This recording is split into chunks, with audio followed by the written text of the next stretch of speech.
ای دنیا نه د چار مانونو ته ګوره او نه د چا ځوانو ته ګوره. تاسو چې دا کم ځواني نه کنه 2023 کې څنګه دی او 2024 کې څنګه دی او دنیا نه ملاړې او وخت یو ویډیو کتا دنیا نه لاړې دی.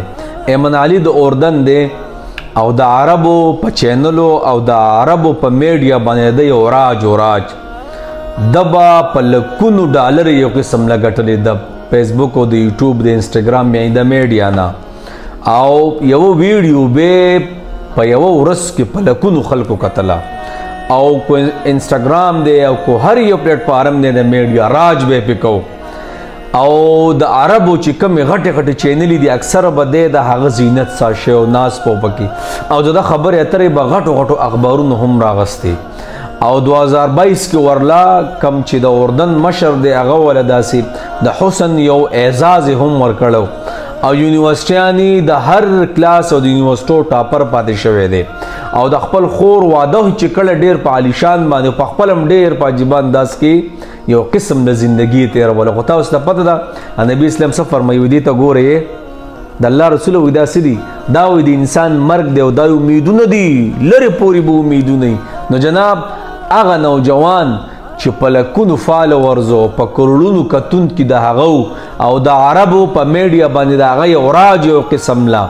هغه 2023 کې څنګه دی او 2024 کې څنګه دی تاسو په خپل وګورئ دغه انسان دی ولا تمشي فی الارض مرحا. الله قرآن کې فرمایي په تکبر باندې مگر زګوره د دنیا عزت د دنیا پیسې د دنیا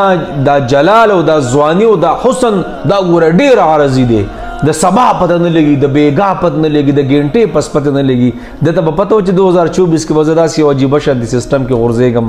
د معدې کینسر ورته ولګید او بس په وسو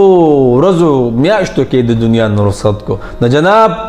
مولانا اخترعلی پدی لش پش ځواني باندې ګوره چرته هم تکبر ونه کی ګوره دا ډیره پانی دنیا ده دا ارمانونو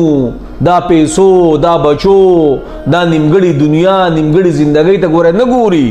بس چې سټم خبر رااله هر ټیم الله ته ځان توجه کول پکار دی هر ټیم الله دې دیو بخي ولا ډېر په خپوش نوجوان دی او ډېر رجب مرض مبتلا شو او دنیا نه لاړې غالبا وخت می ویډیو کتا وای دا وفات شو بس الله دې وبخي الله کامل مغفرت نصیب کی الله دې موږ ته دا سم مجبور نصیب کی چې دنیا پانی دا دنیا کې سنشت دا دوکه دا